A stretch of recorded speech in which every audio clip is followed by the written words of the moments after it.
Steve in the UK, you're on with Jenna and Matt. How are you?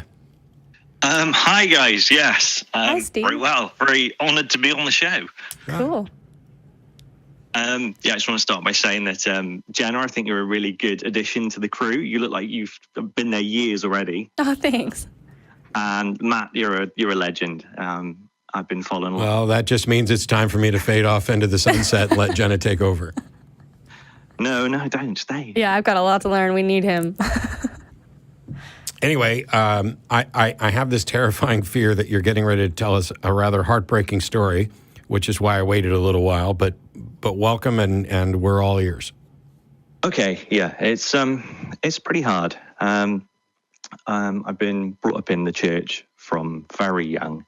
My dad was a minister for most of my childhood, teenage years, young adult life, and now he has inoperable cancer, and he's got a few weeks left to live. Sorry. Yeah, it's hard. So what I wanted to say to you guys is I haven't told my parents that I'm an atheist, and I don't know how much they actually are aware of that already. I suspect they think that I'm just angry at God and it's a phase, and that once I get used to all this, it'll be fine again. And but I'm not. I'm really not. How do you think they would react to the knowledge? Is it what's been keeping you from telling them? They're full on fundamental, Bible believing guys. And your dad is in a position where he's down to weeks? Mm-hmm, yeah. Do you think that they need to know? Well, that's what I don't know. That's why I wanted to ask you guys. Why would you want to tell them? Do you want to tell them? What benefit could come from it? Well, I don't want to tell my dad at all. It kind of seems pointless to try and tell him now. I would agree. Yeah, good. So there are people. So Sam Harris wrote a book on lying. It's a tiny little book, and I disagree with it fairly strongly. I think that there are good times to lie, and that there are also, there's no obligation for you to share everything about yourself. When I talk to people about coming out, the advice I tend to give is just be yourself and answer questions honestly and give as much information as you'd like, rather than making a big deal out of it. To me, I don't know that there's any possible way that this isn't a big deal given all the other circumstances. And if the reason, I can appreciate wanting people to know who you are and to love and care about you for who you are. The unfortunate reality about the situation is, I think that not only would I not tell if they didn't already know, but I'm pretty sure I would be convinced to lie. If for example, my grandmother was on her deathbed and she knew I was an atheist, but if she had asked me and pleaded, would you please come back or consider Jesus, I might have lied under that circumstance. Interesting. Because there's the only consequence from that is that I make my grandmother happy before she dies. And I suffer a little bit because she's not, she granted this didn't happen, but in this scenario, it would mean that there was something about her or her religious belief that was keeping her from accepting me as who I am without me lying. That would hurt, but that's the kind of hurt that I'm willing to take on for somebody that I care about. And so I think the only circumstance where I would, like if I was in your situation, my father and I aren't estranged. We still love each other and interact. We've had arguments and everything else. But if I was in your situation and he didn't know, the only thing that would compel me to tell them is if I absolutely did not care about his response and just wanted to make sure that before you die, you're going to know who I am. And to me, that makes it all about me, and I don't think I could do that.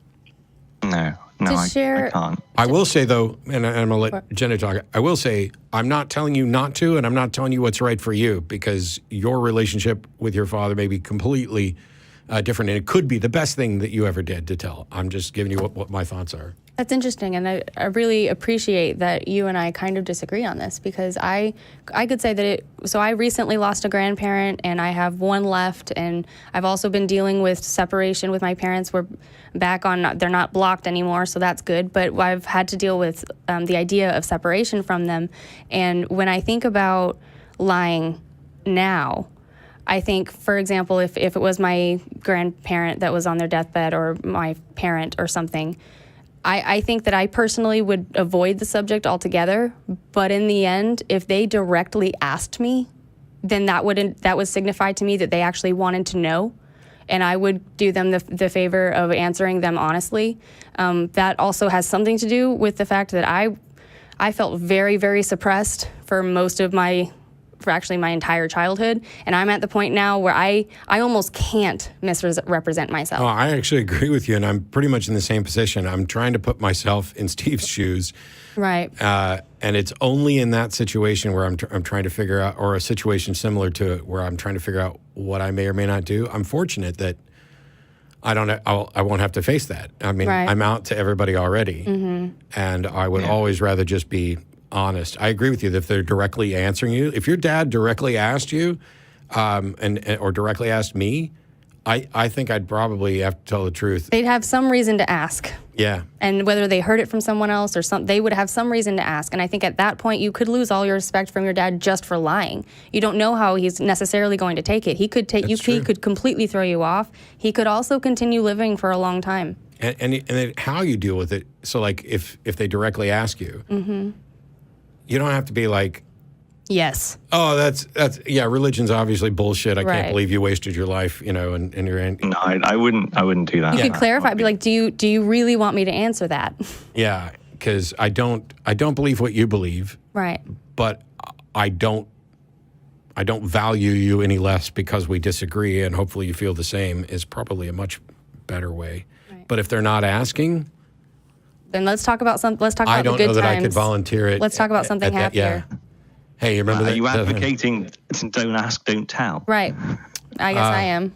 At that in that specific situation, I think that's what I would do in your shoes, but that's just me. And I suspect that I'm largely in agreement that in that particular situation, I'm not, unless I was confident that there was a clear upside, I don't know that I would bring it up. Right. Yeah, no, I agree. I think if they ask, I would tell them the truth. If they don't ask, I think it's because they don't want to know and Right. they want to live in that denial, and that's fine. That's their decision. I'm just thinking longer term, though. I can't carry on like this with my mum once my dad's gone, because That's a separate hurdle. yeah, and it's been this whole change from being years and years and years in the church and the Bible and all that to being an atheist. The damage it's done to me has been horrific. Something that you can do, and I'm not advocating for this at all, I'm just offering this as an option, is whenever it happens and he passes and you're left with everyone else who's not terminally ill and their life isn't in danger and they're predictably people that you want to spend time with in the future, then it might be a good idea to come out and show them how an atheist grieves. Show them how much you don't need the idea of talking about, the way he's in heaven now, and you don't need that. Which is a good time for us to mention something that we don't mention often enough, even though it was one of the first organizations I donated to after I started the Patreon project. We've talked about recovering from religion in the Secular Therapist Project. There's also, we talked about Foundation Beyond Belief, Parenting Beyond Belief. There's also an organization called Grief Beyond Belief, which is specifically there for secular individuals who are dealing with grief and loss. And it's particularly helpful if you are in a position where you are largely surrounded by religious people who are going to have a different take on grieving. But yeah, if you Google Grief Beyond Belief, hopefully you will find people with far better advice and expertise than either of us are likely to give. Yeah, okay. Thank you, guys. I'm really sorry helpful. you're going through that, Stephen, and I can't imagine how difficult it must be to weigh these things in the face of such dire consequences. But at the end of the day, I'm, I don't know you, but I'm going to assume that you love your parents love you, and that you guys are going to find a way to get through this. Yeah, we'll find a way, I think. But it's been an amazing journey, and guys like you have really helped with a lot of the things that you've been saying to other people. I've been listening to your things for about a year or more now, and a lot of people say, what is there to gain from being an atheist? You just lose God, you lose hope, and then there's nothing. But I think there's a huge amount of hope in atheism. Yeah. I agree.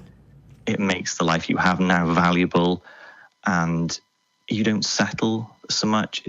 This is mindset that no matter how crap life gets, it doesn't matter, because when you die, it'll all be amazing. Yeah. It just puts you in this it's horrible place. What do you gain when you stop believing things that aren't true? You start believing things that are. Yeah. And actually, Dennis Lubey, who hosted with me last week, made one of my favorite comments ever, because somebody emailed nonprofits at one point, and they had this kind of existential dread of, when you get rid of religion, what do you replace it with? And Dennis, without missing a beat, said, when you cure the cancer, what do you replace it with? Mm-hmm. And I thought that was absolutely perfect. There's one quote that I really like that I recently learned by following a really positive group on Facebook called Power of Positivity. Side note, add it if you need more positivity in your life. But the quote goes, "The evidence shows that I have gotten through every day before today."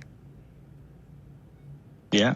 So keep reminding yourself of that, no matter how bad it gets. Although that's a black swan fallacy, but I'm not going to shit on everybody's happiness because it is in fact a pattern. And there seems to be quite a bit of truth there. This too shall pass, and tomorrow's another day, and yeah. Thank you for calling. And when you started the show, I know you talked, Jenna, about obviously the mental health and the dangers of being in a place where you're drowning, and I think religion is really not helpful there at all. And I think having people who make sense and say things that are real, give you something you can actually hold on to.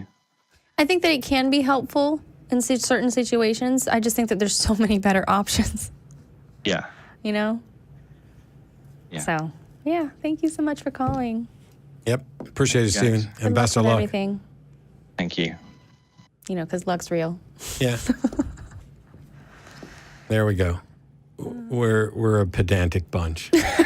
Let's correct it and suck all the joy and hope and light. No. Well, I have to bring it up. I watched Mary Poppins Returns today, and I think that it really applies to having a positive outlook even when things are not looking well, because actually in one of the songs, she talks about how it's not logical, but that's okay. When you're talking about imagination, dream big.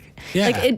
Logic can help when it comes to finding out what to believe in and how to live your life. But there are times when it's time to throw logic out the window and just play and just relax. I watch some incredibly mindless things on television, and the best logical argument that I can make on behalf of that is that every now and then I just don't want to think. Yeah.